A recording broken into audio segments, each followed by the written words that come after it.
Do you know about all the Adventureland hidden details and secrets? Well, psst, I do. So, let's go. Adventureland opened in 1955 with Disneyland. Unlike most of the opening day lands, Adventureland does not have a line of sight leading directly into it when you are standing by the partner statue on Main Street. This was a purposeful design choice, as Adventureland was meant to have a sense of allure and mystery behind it. In the early days of Disneyland, Adventureland was set to be called True Life Adventureland. This was going to be done to coincide with the nature documentaries True Life Adventures. Early layouts of Disneyland placed it on the eastern side, south of Tomorrowland, but it was far too narrow for a Rivers of Adventure attraction, which we know today as the Jungle Cruise. Walt Disney's Enchanted Tiki Room is an animatronic show which opened on June 23, 1963. The show has no height requirement and lasts about 15 minutes. The attraction's first commercial sponsor was United Airlines, but sponsorship was soon passed over to Dole. The attraction was separated at first from Disneyland since Walt personally owned it himself through WED Enterprises versus Disneyland being owned by the Walt Disney Company. The show was originally going to be a restaurant featuring audio animatronic birds serenading guests. The rooftop of the Tiki Room has carvings of water buffalo, so it looks to be in theme from Frontierland sightlines. Tiki Room is the first attraction to host audio animatronics, the parrots. Walt wanted to put one of the birds, Juan, outside of the attraction, but it was so popular that it caused a bottleneck at the Adventureland entrance from how many people stopped to watch it. The Tiki Room houses a Hawaiian-themed musical show hosted by 4 macaws: Jose, Michael, Pierre, and Fritz. The birds are all plumed with real feathers except on the chest, which is covered with custom woven cashmere, which allows the animatronics to breathe in a lifelike manner. This choice came by Harriet Burns, who noticed Walt wearing a sweater that moved at the elbows exactly the way engineers envisioned. During the show, Jose asks, "Whatever happened to Rosita?" This became a recurring joke, which led to Rosita's appearance at the Tropical Hideaway and in the Jungle Cruise film. The exit song is also a rendition of Hi-Ho from Snow White and the Seven Dwarfs. There are also 4 shields that hang over the exit of the Tiki Room. If you look on the far left shield on the bottom left, you'll see a hidden Mickey. You can also find the Tiki Juice bar in the queue for the Tiki Room. It serves regular pineapple Dole Whip float, pineapple juice. They do have a mobile order window right outside, and then they have a normal line inside. You can take these into the Tiki Room as well. The stand opened in 1968 as part of the pre-show. As you exit the Tiki Room, you can also see bathrooms on the right-hand side before you reach the Tropical Hideaway. Serving as an expansion to Walt Disney's Enchanted Tiki Room, Tropical Hideaway opened December 21st, 2018. Tropical Hideaway is host to multiple flavors of Dole Whip and occasionally Bao and Lumpia. Lying on the shores of Adventureland's rivers, Tropical Hideaway is a rest stop for Adventureland locals and explorers alike, including members of the Society of Explorers and Adventurers that started a tradition of displaying paddles from various expeditions. The paddles can be found at the back right corner of the dining area. At the tip of each one is the name of a SEA member who once owned the paddle. At the entrance of the Dole-sponsored restaurant, you can find mosaic tiling. This is a remnant of Aladdin's Oasis, the previous dining and meet and greet spot. The remaining mosaic is meant to resemble a magic carpet. Another tribute to Aladdin's Oasis is an exotic lamp sale market stand that reuses the lamps from the restaurant and a magic carpet section as well. As you enter the Tropical Hideaway, if you look up and to the left, you can see the perches of the homes of the main characters, Fritz and Pierre. Michael's is beneath those, and Jose's is right above the seating area. Rosita, as mentioned earlier to be the missing showgirl at the Tiki Room, has set off to start her solo career. The white cockatoo will talk to guests as they dine. At the base of her perch is a cane and Barker hat, which is a reference to the original Barker bird, Juan. The Adventureland Bazaar opened with the park in 1955. This is home to select merchandise, pressed penny machines, and other fun activities. This one has the Jungle Cruise, Mickey Minnie, and the boat. This one has, I can't see. Oh yeah, Indiana Jones. All 3 of those are Indiana Jones. Pua, Moana, and Maui. Or you can get all 3 for $3. Oh yeah, all 3 for $3. There's that. Decline. I'm kidding. Imagine. This is awkward. If you use the card, it does all 3 of them already. Oh, automatically. Good to know. Yeah, that's good to know. I didn't know. I thought we had to do it 3 times. Well, Look at that. There it goes. And now it comes. oh, I'm getting all 3. Oh, they're hot. They're okay. Lesson learned. If you're getting you're getting crust pennies, give them a second. Yeah, because they come out hot. Toasty. Hot from the press. Okay, Let's see. we got a little Pua. Oh, you got shiny pennies yeah, too. shiny. Pua, Maui, and Moana. Oh, this one's not working. Pretend I did it. I did not have starting a pressed penny collection on my 2024 or even today bingo card, but alas, here we go. Imagine it just like errors out and doesn't do any of them. Because you know that would happen to me. Oh, there it goes. There they go. There's two. And then the one. Give it a second. Okay, let's see. Close up. Who is that? Is that Mickey? I can't even see. Yeah, that's Mickey. Mickey, Minnie, and the boat. Ah, oh, focus. There we go. Focus. There we go. So I mean, you've got all your normal, like Stitch is like for. Big Stitch fan? I guess Stitch fits the most in Adventureland. You got your normal adventure-esque clothes. In the front there, you would normally have more so like safari things, like animals and stuff. But now they have Halloween gear. For it too.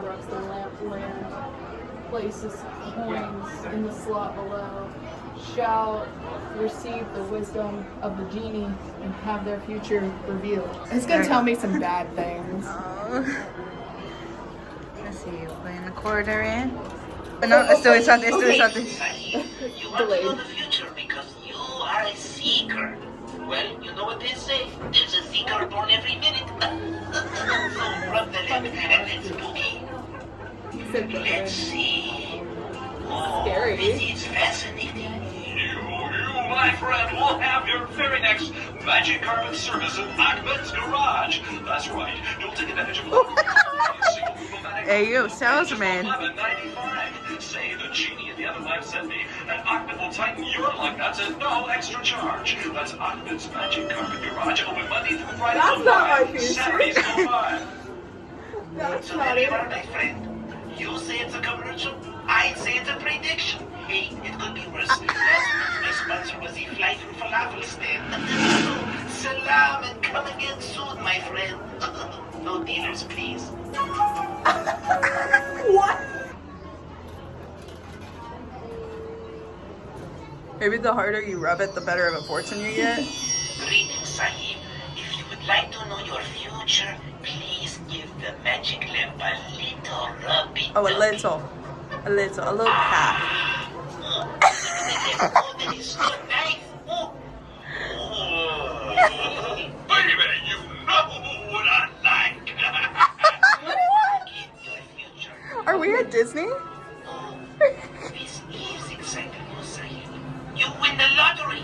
You become fabulously wealthy. You leave the country. You spend your days watching papayas ripen on your own island in the South Pacific. And best of all, you take me with you. Oh, please, please take me with you and get me out of this loving land. Please. I'm so lonely here. I'm so sorry. I don't usually break down like that. Forgive me, Sahib. Salam and aloha. Oh my god, he talks so much. That's so you win the lottery and I get a car salesman ad.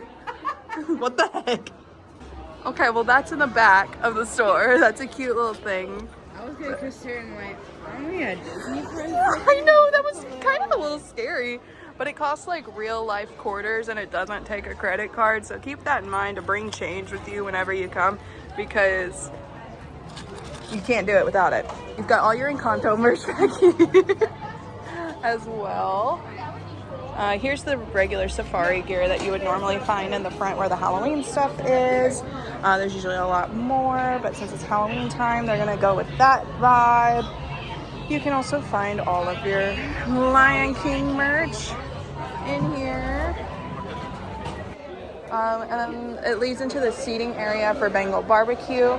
One other thing to do in here is the Shrunken Ned. Oh, he's so scary. Right away, huh? Place your hand in mine.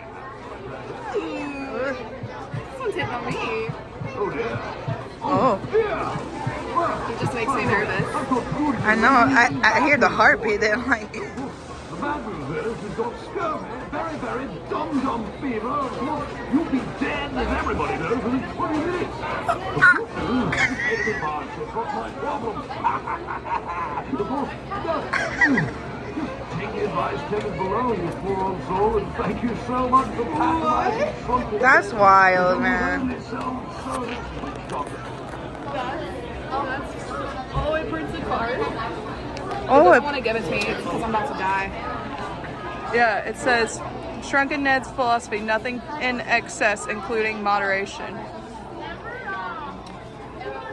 So I get a magic carpet salesman ad and I get to die. I thought he was hitting on me at first. I'm not. I feel like you guys hit it.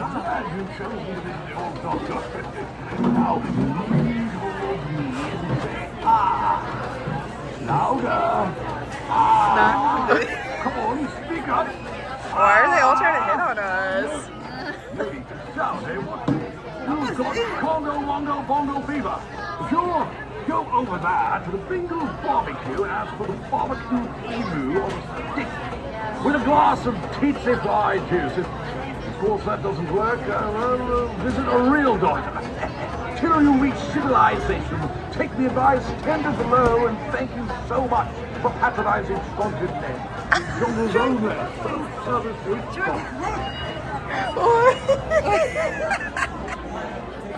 Come on. There are too many weird hidden things here. Oh my god, you How to got a make novel. I got a recipe. Pause so to read. it's like a recipe up in here. How to make Jungle juice. jungle juice. You can also find an Indiana Jones pinball machine in the back corner of the dining area. Tropical Imports is a stand that serves items such as fruits and chips and drinks. It used to be located on the left side of the walkway where the stroller parking now is, but it has moved across the street in between Adventureland Bazaar and Bengal Barbecue. If you look on the roof of the original Tropical Imports building, you'll see a jade elephant statue in a wooden crate. It used to reside in Disneyland Paris, and then it was moved to Gibson Grill on Main Street before moving here in 2016. Bengal Barbecue is a quick-service restaurant selling meat skewers. It opened in 1990, replacing Sunkist, I presume. Behind the counter, carved into a faux tree, are 3 monkeys that represent the principles of see no evil, hear no evil, speak no evil. And if you go into the seating area next door, you can see a bunch of SEA references, including this picture of the founding members. Jungle Cruise is an attraction that simulates a riverboat cruise down several major rivers of Asia, Africa, and South America. It has no height requirement and lasts about 10 minutes. When constructing the Jungle Cruise, Walt wanted to use real animals on the ride. When he was told the animals would likely sleep during the day and be scared of the boat's motors, he opted for animatronics instead. When plans developed, Bill Evans, the Imagineer responsible for landscaping Disneyland, faced the task of foresting an entire jungle on a limited budget. Not only did he import tropical plants, but he also made character plants. One trick he pulled off was uprooting local orange trees and replanting them upside down, growing vines on the exposed roots. The clean water was dyed brown to prevent visitors from seeing the bottom of the river, which varies between 3 and 8 feet. While the current version and most previous instances have made use of a comedic spiel filled with bad puns, the original intent of the ride was to provide a realistic voyage through the world's jungles. The original spiel had no jokes and sounded much like the narration of a nature documentary. Beneath the Jungle Cruise sign is a mask that looks like Donald Duck. Each boat found in the Jungle Cruise follows the same naming scheme. The name of a famous river followed by a woman's name. For example, the Congo Queen, the Amazon Belle, and Kiss Me Kate. The elephant under the waterfall is named Big Bertha. This animatronic was repurposed from the attraction Ford's Magic Skyway, an attraction from the 1964-1965 World's Fair, where it was used to represent a woolly mammoth being hunted and killed by cavemen. At the left front of the gorilla scene, you can see 3 pieces of dinnerware that form a hidden Mickey. 2 of the boats of the Jungle Cruise have been retired from the ride. Their names were the Magdalena Maiden and the Mekong Maiden. They were decommissioned in 1997, likely due to the fact that all of the attraction's boats were redesigned to more accurately match the ride's theme. The Mekong Maiden now makes an appearance during the ride, where it is seen partially submerged and overrun by chimpanzees. The 2 monkeys fighting over Christmas decorations under Trader Sam's is a nod to the defunct Jungle Cruise overlay. Another change the Jungle Cruise went through was removing a scene depicting a hornbill being threatened by a group of alligators. The bird was relocated in 2021 to a perch on top of Trader Sam's gift shop. The waterfall is named Schweitzer Falls, and the original narration explained that it was named after the very real Dr. Albert Schweitzer, and it is also known as Dr. Albert Falls. Disneyland now has a very strong connection to overarching narrative that has been developing across the entirety of the Disney park. The story revolves around the Society of Explorers and Adventurers, SEA for short, which has members and storylines present across a variety of Disney's attractions. One member of SEA, named Albert Falls, founded the Jungle Navigation Company, whose original purpose was transportation of goods and people across the world's rivers. When Albert disappeared, he left J&C to his granddaughter, Alberta Falls, who started hosting Jungle Cruises as a tourist attraction. Today, you are able to see a group of the Society's members being terrorized by a rhino after their boat and base camp were destroyed by wildlife. There are a host of other references littered around the queue, such as boxes being shipped to other members of the Society around the world. They include Mystic Point, home of the member of Henry Mystic, and Hightower Industries, which is run by former member Harrison Hightower. In 2010, after 55 years of maintenance, growth, and care, the Jungle Cruise was declared a real jungle, complete with its own self-sustaining ecosystem. Indiana Jones Adventure Temple of the Forbidden Eye is an enhanced motion vehicle dark ride attraction based on the Indiana Jones films. It has a height requirement of 46 inches and lasts about 3.5 minutes. The story is set in 1935. Indiana Jones has reunited missing fragments of a map scroll parchment documenting the precise locations of an ancient temple. The Temple of the Forbidden Eye is undergoing excavation for archaeological research. Temple deity Mara seems to conditionally offer one of 3 gifts to all who come to the hallowed site: earthly riches, eternal youth, or visions of the future. The only condition is that one may never gaze into the eyes of Mara. Indiana Jones funding has run out, so to raise money, his close friend Sala has begun conducting guided tours. Good fortune has come to many of the tourists who survive, but others have not returned. Promising to find the missing tourists, Jones ventured inside the temple and has not yet reappeared. Jones also hoped to find the temple's power source, the mysterious Jewel of Power. Marcus Brody has asked Sala to continue conducting the tours in hopes that they may locate Dr. Jones. Indiana Jones Temple of the Forbidden Eye opened to the general public on March 4th, 1995. WDI and George Lucas were to collaborate on an enormous multi-attraction complex in Adventureland titled Indiana Jones and the Lost Expedition. This would have featured a minecart roller coaster attraction, a Jeep adventure, and a walk-through temple maze. Because of the concept's vast scope, it would be shelved in favor of focusing on Splash Mountain. We got a Jeep adventure, and a walkthrough was condensed into what is now our queue. The land that Disneyland was built upon was purchased from the Dominguez family. This land was once a massive orange grove that the family had a farm on. When the Disney company purchased the land from the last owner of the farm, Ron Dominguez, he requested that they spare just one tree when building the park. The tree was an old palm planted in 1896 as a gift to Ron's grandparents. Walt Disney, being the man that he was, not only took care of the tree, but built the entirety of Adventureland around it. It now sits between the Jungle Cruise and Indiana Jones Adventure. The palm tree is 59 years older than Disneyland. At the very beginning of the line for Indiana Jones Adventure, there's a truck that was used during the filming of Raiders of the Lost Ark. This truck is owned by George Lucas, who has lent it to the Disney park to be put on display. Also found in the outside queue for the ride is an old generator. You might think this only exists for decorative purposes, but the generator does, in fact, help power the lights in the cavern of the temple. When you see the hanging lights dimming periodically, that is due to the generator being generally old and inefficient. There is, of course, a backup generator in case of emergencies. The ride has its own written language, dubbed Hieroglyphics, that are carved into the stone walls on the queue. These can be decoded using sponsor AT&T made decoder cards that were once given to guests in 1995, or with the Play Disney Parks app. The Adventureland Treehouse is a walk-through attraction formerly known as Tarzan's Treehouse. The attraction features a large artificial tree with a wooden treehouse built by a family of explorers who were shipwrecked on a tropical island. It has a height requirement of 40 inches. The man-made tree that houses the treehouse has an official scientific name. The name is Disneydendron semperflorens grandis, which translates to large ever-blooming Disney tree. The music played in this attraction is inspired by the Swiss polka from the 1960 Swiss Robinson film. In the kitchen area, there is a book titled In Search of the Castaways. This is a book by Jules Verne, which inspired a Disney adventure film. The pet ostrich Jane is inspired by the Robinson family's pet ostrich Clementine. Jane pays tribute to Tarzan's treehouse. In the artist's studio area, there is also a portrait being made of Jane the ostrich. The sheet music in Mother's Music Parlor has the lyrics for the Swiss polka. There's a hardcover of the Swiss Family Robinson and of Tarzan of the Apes in Mother's Music Parlor. This tributes the past 2 iterations of the treehouse attraction in Disneyland. On the lamp is a round red seashell in the middle of the lampshade.